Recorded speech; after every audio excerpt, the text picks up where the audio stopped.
Em 1954, um imigrante sírio chamado Abdul Jandali, estudando na Universidade de Wisconsin, conhece uma menina no campus chamada de Joanne Schiebel. Eles desenvolvem uma relação, só que logo a menina engravida. Devido à gravidez inesperada, Jandali logo pede a menina em casamento. Mas ela vinha de uma família fervorosamente católica e seu pai simplesmente não permitia seu casamento com muçulmano. A barreira religiosa era tanta que o pai de Joanne disse que se a menina criasse o filho e se casasse com Jandali, ele iria desertá-la. Jandali, então, o pai, fica inconformado com a situação e decide deixar a menina que ele engravidou. E com isso, Joanne, sem o apoio do namorado e sem o apoio dos pais, fica absolutamente sem esperanças de fato conseguir criar sequer um filho sozinha. E com isso, decide colocá-lo para adoção na cidade de São Francisco, logo quando ele nascesse. Então, no dia 24 de fevereiro de 1955, nasce um menino. Mas Joanne tinha apego à criança. Ela não queria que, simplesmente depois que ela o colocasse no mundo, ele sumisse da sua vida sem que ela tivesse preocupação do que ia acontecer com ele. Por isso, ela desenvolveu 2 critérios para selecionar os possíveis pais adotivos que viessem a querer adotar a criança. Eles precisavam ser católicos e precisavam ter se formado na faculdade. Para eles, esses 2 critérios eram indispensáveis, porque ela queria garantir que o filho iria ter possibilidade de entrar para a faculdade, para que pudesse ser uma pessoa bem-sucedida. Um casal que procurava um filho para adoção se ofereceu para levar o menino para casa. E eles eram tudo, eram católicos, eram formados, mas em cima da hora eles mudaram de ideia e decidiram que queriam uma menina. Então foi outro casal, Paul e Clara Jobs, que receberam uma ligação inesperadamente, no meio da noite, dizendo que um menino tinha acabado de nascer. Vocês querem? Eles disseram, é claro. Mas Joanne não queria entregar o filho nas mãos desse casal, eles não tinham ido para a faculdade. Então, ela se recusou a assinar os papéis de adoção. Paul e Clara Jobs não iam deixar isso passar e decidiram levar o assunto para o tribunal. E foi somente depois que o casal prometeu, dizendo que eles com certeza iriam colocar o menino na faculdade, que Joanne cedeu e o casal conseguiu ganhar o seu filho. Nomearam Steve Paul Jobs.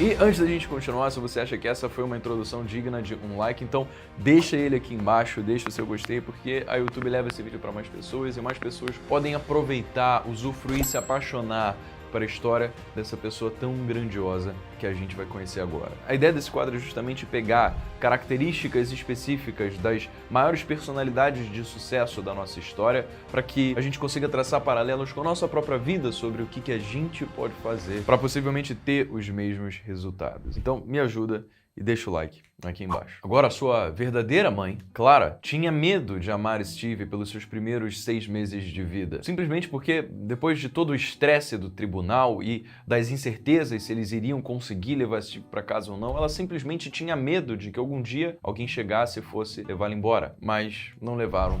Steve e seus pais desenvolveram uma relação de muito afeto e carinho. Aos 5 anos de idade, no ano de 1960, Steve e sua família se mudaram de São Francisco para uma cidade chamada de Mountain View, na Califórnia, área que mais tarde se tornaria conhecida como Vale do Silício. E eu esqueci de falar que aqui embaixo tem o link para essa camisa maravilhosa da Vila Mônaco, que representa a personalidade desse vídeo. Então, caso você, como eu, também queira externalizar a sua paixão por essa personalidade de sucesso, vai aqui embaixo e dá uma olhada lá. Voltando, na sua infância, os pais de Jobs perceberam que ele era uma criança com dificuldade de se comportar em uma sala de aula tradicional. Ele tendia a resistir a figuras de autoridade, frequentemente se comportava mal e chegou a ser suspenso várias vezes. A Clara, a sua mãe, o ensinou a ler antes do período de alfabetização. Percebeu a facilidade que ele tinha em aprender, o que fez justamente com que seus tempos na escola o deixassem muito entediado, porque para o jovem Steve Jobs, tudo era muito fácil. E com isso, a forma que ele encontrava para se entreter era fazendo pegadinha nos amigos e peça nos professores. Ele era uma peste. E o seu pai, que tinha sofrido abusos quando ele era criança, nunca buscou recriminar o Steve. E, ao invés disso, culpou a escola por não conseguir desafiar intelectualmente o seu filho. Mas teve uma professora que o transformou. Steve tinha ido assistir aulas em uma turma avançada da 4ª série e a professora conseguiu, dentro de um mês, contornar o comportamento rebelde e disperso de Steve. Como ela fez isso? Ela o subornou para aprender. Ela falava assim, ó, olha Steve, eu quero muito que você termine esses exercícios. Por isso, eu vou te dar $5 se você terminar. E o que isso fez? Justamente despertou em Steve uma vontade de aprender as coisas. Dinheiro já era uma parada que fazia o olho do moleque brilhar. E com isso ele aprendeu mais naquele ano do que ele aprendeu em qualquer outro ano da escola. E aí suas notas aumentaram tanto que a escola pediu para que o Steve pulasse 2 séries, justamente para ele conseguir ir para uma turma que o desafiasse intelectualmente, de forma que ele ficasse mais compatível com a turma. Mas seus pais, talvez muito sabiamente, não deixaram isso acontecer, porque eles não queriam que a distância de idade atrapalhasse, entrasse no caminho do filho conseguir formar laços sociais. Então ele só pulou uma série. Mas logo depois de pular a série, ele foi transferido para uma outra escola, a Crittenden Middle School, lá em Mountain View também, onde ele basicamente se tornou aquele moleque forever alone, excluído, desajeitado. Essa escola, ela ficava numa região pobre de Mountain View, que Jobs não gostava, não se sentia bem de estar ali. E além disso, para complementar, ele também era alvo de bullying frequentemente. Ele aguentou 1 ano lá. E aí, no meio da 7ª série, num dos dias que ele tinha levado uma surra lá da escola, ele voltou para casa e deu um ultimato nos pais. Ou seus pais o tiravam da Crittenden, ou ele nunca mais voltava para a escola. Os pais cederam, e com isso eles se mudaram de Mountain View para uma cidade chamada de Los Altos, na Califórnia. E os grandes poderes de persuasão do Steve Jobs começaram a ser conhecidos. Lá nessa cidade em Los Altos, o Steve começou a acompanhar especialmente o trabalho do seu pai, que trabalhava com basicamente tudo que era possível de ser construído com as mãos: mecânica, marcenaria, elétrica. E seu pai era tão bom que ele conseguia trazer qualquer coisa que não existia para a existência. Se eles precisavam de um armário, o pai construía. Se precisava de um skate, o pai construía. Se precisava de uma casinha para deixar o cachorro, o pai construía. Steve admirava muito Paul, e Paul era uma grande influência para Steve. E o que aconteceu? No seu tempo livre, o Paul, pai de Steve, ele tinha o hobby de reconstruir carros antigos. E apesar disso em específico não interessar muito Steve, Paul com isso ensinou os rudimentos de eletrônica. Steve passou a se interessar tanto por componentes eletrônicos que fez de um hábito nos finais de semana sair com seu pai andando pelo bairro para ficar procurando no lixo na rua partes eletrônicas jogadas fora para que eles pudessem reaproveitá-las. E esse bairro tinha uma peculiaridade, porque a maior parte dos homens que ali moravam eram ou mecânicos ou técnicos ou engenheiros. E era comum o Steve estar andando pelo bairro e ver essas pessoas trabalhando em baterias, painéis fotovoltaicos, radares. Steve adorava esse tipo de coisa. Ele passava horas com os seus vizinhos se intrometendo para tentar entender como essas coisas funcionavam. E nessa de ficar buscando conversas com vizinhos, um dia ele descobriu o Hewlett-Packard Explorers Club, que era basicamente um grupo de alunos que se reunia para ficar ouvindo engenheiros de laboratórios da Hewlett-Packard, que hoje é conhecida como HP, falando com esse grupo de alunos toda semana sobre no que eles estavam trabalhando dentro da empresa. Jobs ficou fascinado e nessa sua ânsia de querer colecionar peças eletrônicas, ele conseguiu o número do Bill Hewlett de Hewlett-Packard, o CEO da bagaça. Ligou pro cara por cold call e ficou com ele no telefone durante uns 20 minutos. O Steve Jobs pediu as peças e Hewlett deu as peças, mas não só isso. O Hewlett ficou tão impressionado com a eloquência e o conhecimento de Steve Jobs tão novo que ele ofereceu um summer job pro Steve Jobs trabalhar na HP. E isso trouxe um ensinamento muito valioso para Jobs, que traçar atitudes que são arriscadas, como por exemplo o medo de você ligar para um CEO de uma empresa para pedir alguma coisa que você não faz ideia se ele vai te dar ou se ele vai desligar o telefone na sua cara, o ato de fazer as coisas difíceis pode lhe dar coisas muito maiores do que ele estava esperando. Essa nova visão sobre risco futuramente iria mudar completamente a forma como ele tomava iniciativas na sua vida. E além de trazer esse ensinamento para Jobs, nesse clube Jobs também conheceu um rapaz chamado Steve Wozniak, um sênior do clube 5 anos mais velho que Jobs e que também era apaixonado por computadores e que trabalhava na Hewlett-Packard. E eles se deram bem de cara. O Wozniak gostava do entusiasmo e da inteligência do Steve Jobs, com um ciclo de competência diferente do que ele tinha. O Wozniak era uma pessoa muito mais técnica, absolutamente introvertida, difícil de lidar com pessoas, enquanto Jobs era vibrante, de pensar no futuro e todas as possibilidades do que eles poderiam fazer com aquela tecnologia nova que estava sendo desenvolvida. E talvez tenha sido por isso que, mesmo apesar da barreira de 5 anos entre os dois, Jobs com 15 e Wozniak com 20 anos, que os dois se aproximaram. E ao longo da década de 70, enquanto Jobs vivia sua adolescência, o seu gosto por eletrônica de fato foi aumentando, mas ele entrou em contato com alguns outros tipos de conhecimento. Ele descobriu autores como Shakespeare,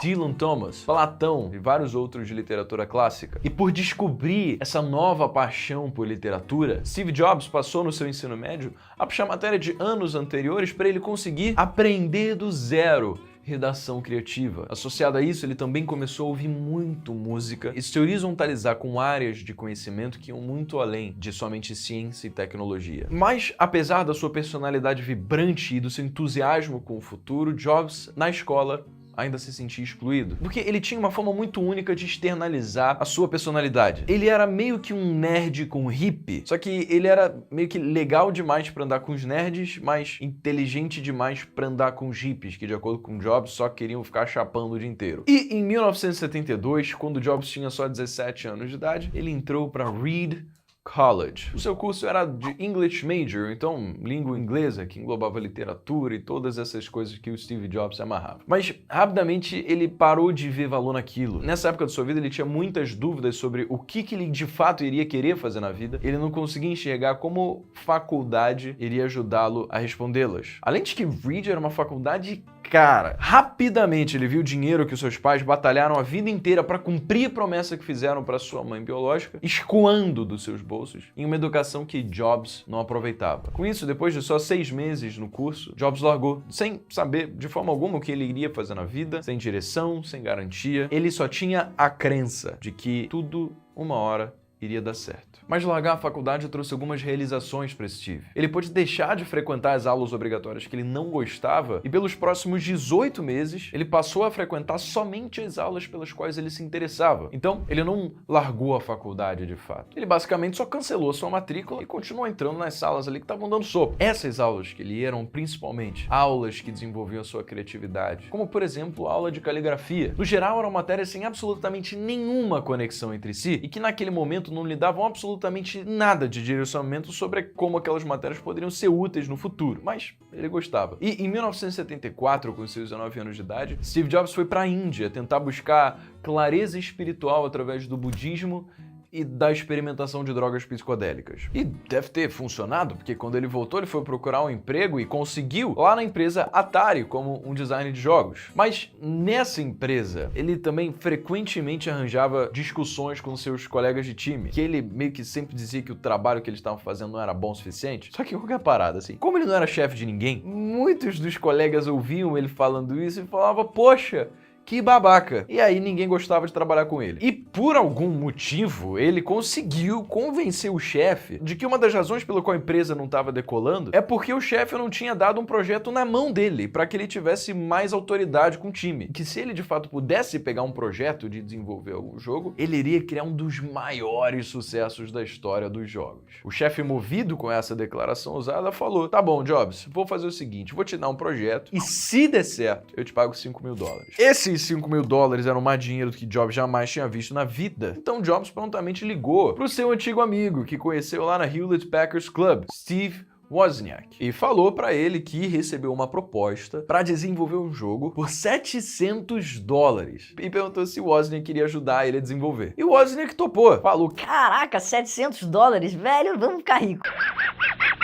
E aí eles criaram juntos aquele joguinho da barrinha que fica ali mexendo de um lado pro outro e que tem uma bolinha que bate na barrinha e depois vai quebrando uns bloquinhos em cima, sabe qual é? O jogo foi um sucesso, cara. E aí o Steve recebeu os $5.000 e pagou 350 pro Wozniak, né? Que era a suposta metade. E ficou com os outros 4.300. Ladrão! Cara, um business filha mesmo. E aí, devido todo esse tempo que eles começaram a passar juntos para desenvolver esse jogo, o Steve descobriu lá em 1975, quando ele tinha 20 anos de idade, que no seu tempo livre, o Wozniak estava desenvolvendo uma placa de circuito que integrava um teclado com uma tela, coisa que pra gente hoje é comum, mas na época não existia. Nessa época só tinha aquelas grandes máquinas que eram operadas só pra quem manjava de linguagem de programação, que era basicamente difícil pra caramba pra ser comercializado pras massas. Além, né, obviamente, de serem muito caras e só serem detidas aí por grandes empresas. Em 1975, cara, o Steve Wozniak foi a primeira pessoa do mundo a digitar um caractere no teclado e exibi-lo em um monitor na sua frente. Por mais que pra Wozniak isso não fosse nada mais do que um hobby que ele achava legalzinho, Jobs ficou tão impressionado e conseguiu convencer o Wozniak a não só entrar a fundo nesse projeto, como também largar o seu emprego na HP para ele e o Jobs abrirem uma empresa para comercializar essas placas de circuito. E aí eles foram pensar no nome da empresa. E aí o Jobs, né, ele tava fazendo uma dieta nessa época baseada em frutas. E por acaso ele tinha acabado de ir visitar uma fazenda de maçã. E aí ele pensou em Apple. E aí os dois ficaram amarradões com o nome porque aparecia antes de Atari na lista telefônica. Com isso, juntos, Jobs e Wozniak desenvolveram um primeiro protótipo daquela primeira placa que o Woz tinha criado e conseguiram levá-la para ser apresentada em um evento de demonstração. Daí, um dono de uma loja de informática que tinha assistido o evento ficou empolgado com essa inovação e ofereceu para pagar por 50 dessas placas de circuito a $500 cada. Só que qual que é a parada? O Wozniak e o Jobs acharam, quando fizeram o negócio, que o maluco só queria as placas, mas ele na verdade queria a placa junto com o monitor e junto com o teclado, porque de acordo com ele, ninguém ia querer só comprar a placa. E aí, ou seja, o Jobs e o Wozniak chamaram um monte de gente jovem ali para tentar ajudar desesperadamente a montar a placa, e quando eles chegaram para entregar pro cara, ele falou: "É só isso?" "Ué, cadê o teclado e o monitor?" Aí os dois ficaram desesperados, o Wozniak começou a surtar, falando que ele não estava vendo a visão daquilo. Aí o Jobs, num dos poucos momentos, ele foi frio e calculista e disse assim pro dono da loja: "Cara, pensa comigo, você já vende o visor e o teclado. Você pode mover seu inventário ainda mais se você, quando for oferecer as placas para os seus consumidores, fazer um cross-sell com os monitores e as placas para conseguir também gerar mais receita para o seu negócio. Tudo depende da forma como você faz o marketing." E aí o cara, né, absolutamente movido pela eloquência do Jobs, falou: "Putz, é verdade. O miserável é um gênio!" E aí toda a galera da época, basicamente um monte de gente ali aleatória do amigo do Wozniak e do Steve, que estavam todo esse tempo trabalhando na garagem da casa do Steve, embolsaram $25 mil, conseguiram fazer alguns outros pedidos e com isso conseguiram desenvolver o primeiro computador da Apple, o Apple I, que aí sim era tudo em uma coisa só. Era uma caixa encapsulando os circuitos com um design elegante que diferenciava a Apple dos outros concorrentes. E aí a Apple, agora finalmente como empresa, cresceu para uma dúzia de funcionários e se mudou da garagem para um escritório alugado. Isso no ano de 1976, quando Jobs tinha somente 21 anos de idade. Mas foi muito trampo para eles conseguirem fazer isso, porque o Jobs ele passava o dia inteiro fazendo cold call, ligando para vários potenciais clientes da lista telefônica e, logicamente, ele recebia muito mais não do que sim. Daí ele surtava, brigava com o time, dava doida, mas, bom, é aquela coisa, né? Ele nunca desistiu e conseguiu ali o escritório. E durante todo esse tempo aí, na verdade, desde a época da escola, o Jobs se relacionava com uma mulher chamada Kristen Brennan. Só que, cara, ele acabou seguindo os passos do pai biológico e engravidou a menina em 1977, quando eles tinham 22 anos de idade. Daí, em 1978, quando o Jobs tinha 23 anos, Kristen Brennan deu à luz a uma menina. Cara, mas o Jobs não lidou bem com a gravidez. Ele ou basicamente ignorava a Kristen ou simplesmente recusava que ele tinha qualquer chance de ser o pai. Kristen nomeou a menina Lisa. E um ano depois de atestar de que a menina não era filha dele, Jobs foi então fazer um teste de paternidade, convencido de que ele não era o pai, e deu positivo.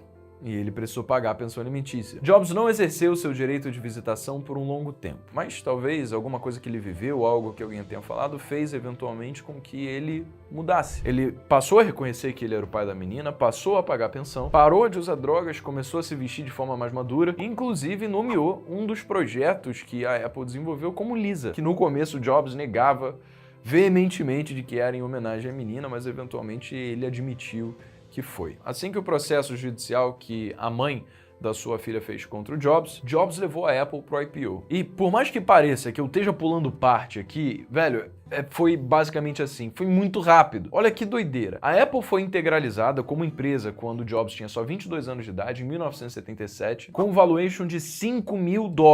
E em dezembro de 1980, só 3 anos depois, quando o Jobs tinha 25, a empresa abriu capital no mercado, chegando a um valuation de $1,79 bilhão.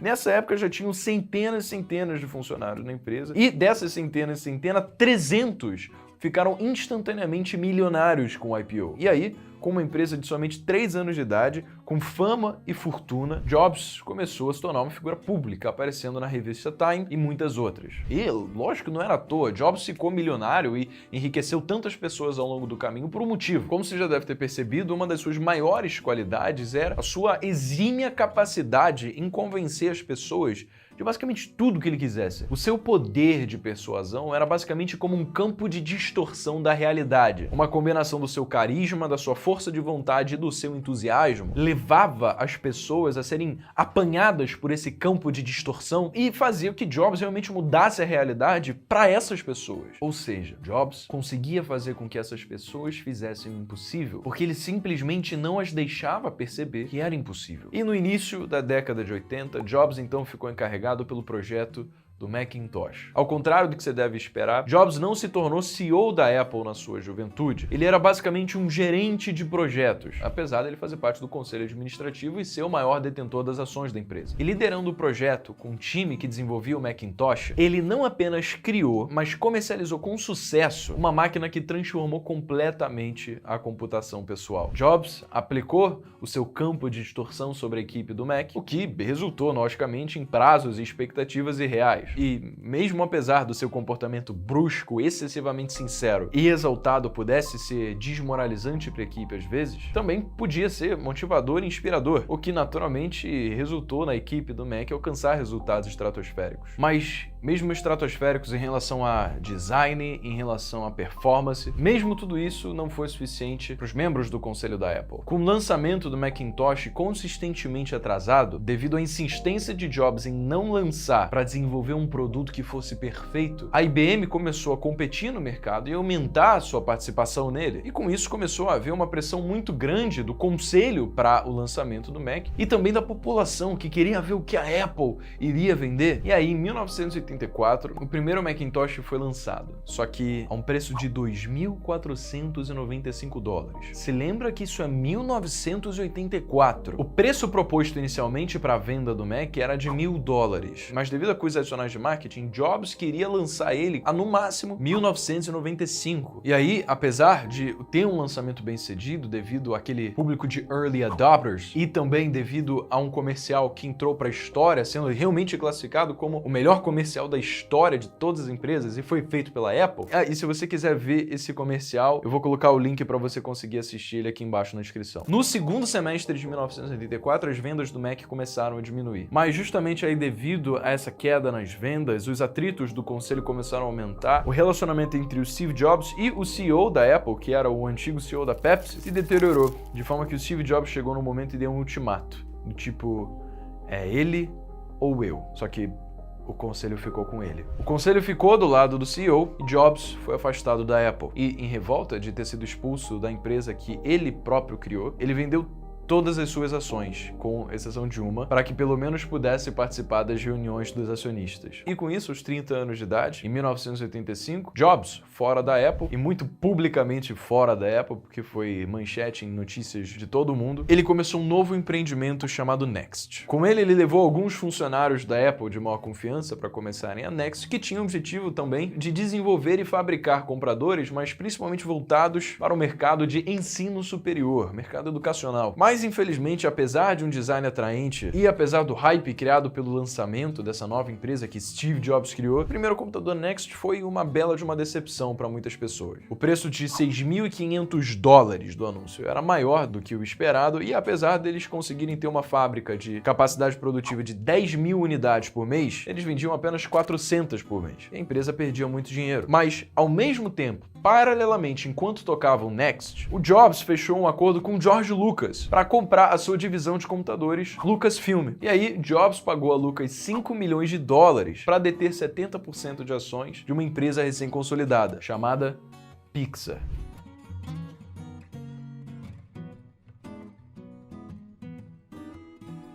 A Pixar, então, rapidamente se tornou referência em animação, devido aos seus curta-metragens de altíssima qualidade. E com isso, a Disney foi até a Pixar fechar um acordo para que eles produzissem um filme chamado Toy Story.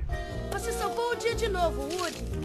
Você é meu delegado preferido. Como você provavelmente já viu Toy Story, você sabe que o filme foi um tremendo sucesso de bilheteria. E uma semana depois de Toy Story estrear nos cinemas, a Pixar fez o IPO. E com isso, as ações que Jobs detinham passaram a ter um valor de 1,2 bilhão de dólares, cerca de 5 vezes mais do que o que ele ganhou quando a Apple abriu capital. Meus amigos, se você achava que Steve Jobs tinha ficado bilionário com a Apple, você se enganou. Ele ficou bilionário com a Pixar. Em outubro de 1989, Jobs foi dar uma palestra na Stanford Business School. E antes de ser apresentado ao palco, ele se sentou do lado de uma estudante de graduação chamada de Laureen Powell. Os dois se deram bem imediatamente, trocaram um número e Jobs a pediu em casamento no ano novo, em 1990, quando ele tinha 35 anos. E quando eles de fato se casaram no ano seguinte, a filha de Jobs, Lisa, de 14 anos, veio morar com Jobs, lá na sua casa nova em Palo Alto. E também, logo depois de se casarem, a Laureen deu à luz ao segundo filho de Jobs, Reed Paul Jobs. Daí eles também tiveram uma segunda filha em 1995, uma menina chamada Erin, e uma outra filha em 98, que eles nomearam de Eve. Bom, e o que aconteceu com a Apple? Desde que Jobs saiu, a Apple despencou em resultado. Teve pouquíssima inovação, o Mac quase não ganhou participação no mercado. Na verdade, ele caiu para 4% de participação, no mercado que eram para eles estarem dominando.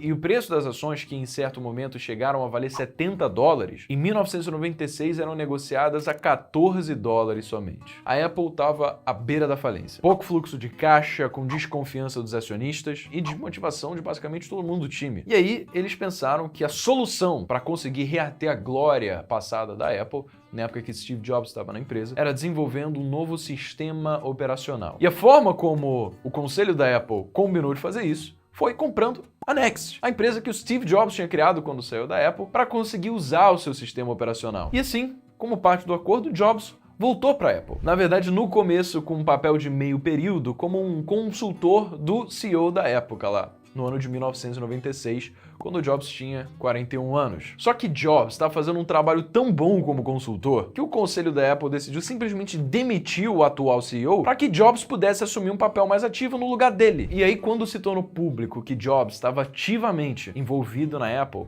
as ações da empresa saíram de 14 dólares e dispararam para 20 dólares. E logo depois, Jobs anunciou uma parceria com a Microsoft, a sua principal rival e com quem a Apple já tinha um tremendo de um atrito passado por acreditar piamente de que a Microsoft tinha plagiado o sistema operacional do macOS. E qual que era essa parceria com a Microsoft? A Microsoft investiria 150 milhões de dólares na Apple e prestaria suporte para desenvolver o Microsoft Office para Mac. E, em contraponto, o Mac comportaria o Internet Explorer da Microsoft. Isso foi win-win pra caramba. Por quê? Porque a Apple, antes do Jobs entrar, estava à beira da falência, devido à má gestão do antigo CEO. E foi bom para salvar a Microsoft, que passava por uma série de processos judiciais alegando práticas competitivas desleais de monopólio. Ou seja, se a Microsoft salvasse a Apple, então ela não seria um monopólio e não perderia os processos judiciais. E aí, com o anúncio dessa parceria, as ações da Apple subiram rapidamente para 26 dólares. E uma coisa que eu não te falei é que mesmo apesar do antigo CEO ter saído, Jobs assumiu o papel de CEO interino. Ele não ganhava salário, ele não tinha assinado nenhum papel, ele basicamente estava no comando de uma empresa bilionária no boca a boca. Caralho, o maluco é brabo. Fala dos seus poderes de persuasão. Caraca, velho. E provavelmente essa foi uma das épocas mais árduas da sua vida, porque ele precisou conciliar ser CEO de duas empresas, da Apple e da Pixar. Mas a sua tremenda capacidade de concentração conseguiu fazer a Apple ter sucesso novamente. O CEO anterior ao Jobs tinha aprovado dezenas de projetos diferentes e Jobs basicamente se livrou de 70% deles. Isso resultou, infelizmente, na redução em massa de mais de 3 mil funcionários, mas ao passo que significava que o restante da equipe agora podia focar exclusivamente em 4 produtos. Ele esqueceu todos os outros produtos que o antigo CEO tinha aprovado para serem desenvolvidos e focou só nesses 4 produtos. E essa estratégia fez com que a Apple passasse de um prejuízo de 1,4 bilhão de dólares em 1997 para um lucro de 309 milhões em 1998. Com isso, em maio de 1998, aos seus 43 anos de idade, a Apple lançou um computador desktop chamado de iMac. O I de i, nesse e em muitos dos produtos que vieram a seguir, se refere à internet, com os quais esses produtos se integram perfeitamente. O design desse iMac em forma de uma lágrima era diferente de qualquer coisa antes vista, porque a caixa não era cinza, escura, preta, como eram os produtos de todos os outros concorrentes. Ela tinha uma cor azul translúcida que permitia ver dentro do computador com altos-falantes embutidos dentro dessa caixa. Era o produto que trazia em realidade o logo icônico da Apple, think different. A Apple não acompanha as tendências do mercado e tenta ser melhor do que os concorrentes. A Apple cria a tendência do mercado porque ela pensa diferente. O iMac, com isso, se tornou o computador de venda mais rápida da história da Apple. E engatado com esse sucesso estrondoso da gestão do Steve Jobs e do lançamento do iMac, Jobs começou a ficar inconformado com um aspecto das suas vendas sobre o qual ele não tinha controle, que era a experiência do cliente em comprar um produto da Apple. Como assim? Porque até então, os produtos da Apple eram vendidos para lojas por se revenderem para o consumidor final. Só que Jobs queria controlar todo o processo da Apple, porque ele sabia que o processo que ele estabeleceria seria o melhor para os seus clientes. Então, em 1999, a Apple começou a desenvolver suas lojas próprias. Ele decidiu que as lojas deveriam ter somente uma entrada para controlar a experiência do consumidor com mais facilidade, não deveriam ser longas e estreitas, na verdade deveriam ser abertas, para que o cliente conseguisse intuitivamente se localizar e descobrir o layout da loja, e deveria estar localizada em lugares que tivesse muito tráfego, como por exemplo nas ruas principais de centros comerciais. Então, o processo de desenvolvimento da loja, que começou em 99, levou 2 anos até ser concretizado, e a primeira loja foi inaugurada em 2001. E no primeiro ano, essa e as outras lojas tiveram em totalidade uma receita de 1,2 bilhão de dólares. Uma década depois, havia mais de 326 lojas em todo o mundo, com uma receita média de 34 milhões de dólares por loja, o que atesta mais uma vez a visão incrível do homem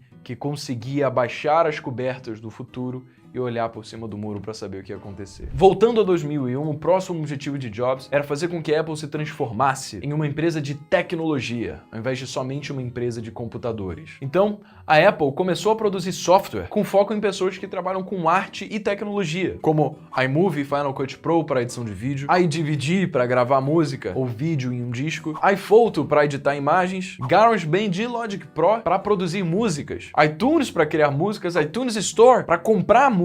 Isso significava que a Apple então podia controlar toda a experiência do usuário, já que agora ela produzia software, hardware e dispositivos digitais que fossem inteiramente integrados, fazendo com que o seu público percebesse que a Apple era uma empresa para criadores, para pessoas que inovam, para pessoas que pensam diferente. A Apple, desde sempre uma empresa disruptiva, que foca em desafiar o status quo e subverter o senso comum, em 2001 criou o iPod. O iPod era tão simples que nem tinha botão liga e desliga, ele só ficava inativo quando você parava de usar. E esse dispositivo, pela primeira vez na história, deu a possibilidade do usuário guardar 1000 músicas no seu bolso. E com isso surgiram várias variações, iPod Mini, iPod Shuffle, para pessoas que simplesmente queriam ouvir as músicas quando estavam indo para academia, ou que não queriam muito peso no bolso. E em 2006, aos seus 51 anos de idade, a Disney, depois de tantos blockbusters e filmes bem-sucedidos, decidiu finalmente comprar a Pixar em um negócio de 7,4 bilhões de dólares. E Jobs, a gente sabe, era o maior acionista individual da época. Mas apesar da ascendência estrondosa da Apple e de tantas vitórias na vida profissional de Jobs, em 2003 uma varredura nos rins mostrou que Jobs tinha um tumor no pâncreas, câncer pancreático. Ele manteve o diagnóstico em segredo até o dia da cirurgia, em junho de 2004, mas infelizmente, a operação para remover parte do pâncreas mostrou que o câncer também tinha se espalhado para o fígado. Jobs relevou isso e, apesar da doença, voltou a trabalhar normalmente e continuou a dirigir a Apple. Em 2005, Jobs percebeu que o mercado de câmeras digitais estava sendo dizimado pelo fato de que telefones celulares agora também poderiam tirar fotos. Jobs percebeu que o fim talvez estivesse próximo para o iPod, que representava 45% da receita da Apple naquele ano, porque agora que um telefone já conseguiria tirar fotos, se ele simplesmente conseguisse tocar música, talvez o iPod fosse desnecessário. Então a Apple desenvolveu uma tela de celular nunca antes vista pelo mercado, que ela conseguia processar várias entradas ao mesmo tempo e permitia que as pessoas pudessem digitar tocando na tela com os dedos, ao invés de utilizarem as dezenas de botões que antes tinham celulares, que às vezes tinham botões em cima de botões. E combinando essa tela com um design fino e hermeticamente fechado, em janeiro de 2007, Steve Jobs subiu no palco para anunciar o iPhone. Jobs introduziu o que estava por vir como um dispositivo que eram 3 produtos em um iPod, um navegador de internet e um telefone. A partir desse momento, a indústria de celulares mudou para sempre. Marcas como BlackBerry foram extintas da sociedade e a Apple trouxe uma tendência que fez com que todas as outras marcas viessem começar a correr atrás da diferença para produzir os seus próprios celulares sem botões. Mas em 2008, o câncer de Jobs se espalhou ainda mais e seus problemas de saúde tornaram-se mais óbvios, por causa da sua severa perda de peso e aparência murcha. E, em janeiro de 2009, Jobs pediu licença médica para a Apple. Em março, Jobs fez um transplante de fígado e voltou a trabalhar normalmente no final de junho. E no ano seguinte parecia que estava tudo bem. Ele teve inclusive o ano mais produtivo inegavelmente toda a sua vida. Foi a época em que foi anunciado o iPad, que teve também um dos maiores lançamentos da história. Mas por volta de novembro de 2010, Jobs começou a ter outra crise de saúde. E no início de 2011, médicos descobriram sinais de novos tumores. E Jobs precisou tirar outra licença médica da Apple. E apesar do monitoramento constante do tratamento com medicamentos, em julho de 2010, o câncer havia se espalhado para os seus ossos. Com a sua saúde piorando, Jobs sabia que não poderia voltar da sua licença médica como CEO da Apple e renunciou. Em outubro de 2011, o mundo lamenta com a morte de um dos maiores visionários e gênios que ditaram completamente a vida como a gente conhece hoje. Ele tinha 56 anos. A personalidade de Steve Jobs se refletiu nos produtos que ele desenvolveu através da Apple. Muitas vezes uma pessoa absolutamente dicotômica, de um lado motivadora, inspiradora, visionária, da outra arrogante, excessivamente sincera e mal educada. Jobs inegavelmente fincou a sua bandeira na história pelos milhares e milhares de anos que vamos seguir daqui para frente. Muitas pessoas dificilmente vão esquecer da vez em que, quando foram apresentar o iPhone a primeira vez, Jobs não deu uma palavra, simplesmente pegou o iPhone da mão do time, se direcionou para seu aquário, estendeu a mão e soltou ele ali dentro. Olhou para o time e disse: "Tá vendo essas bolhas? Isso significa que ainda dá para diminuir mais." To me, marketing is about values. This is a very complicated world. It's a very noisy world. And we're not going to get a chance to get people to remember much about us. No company is.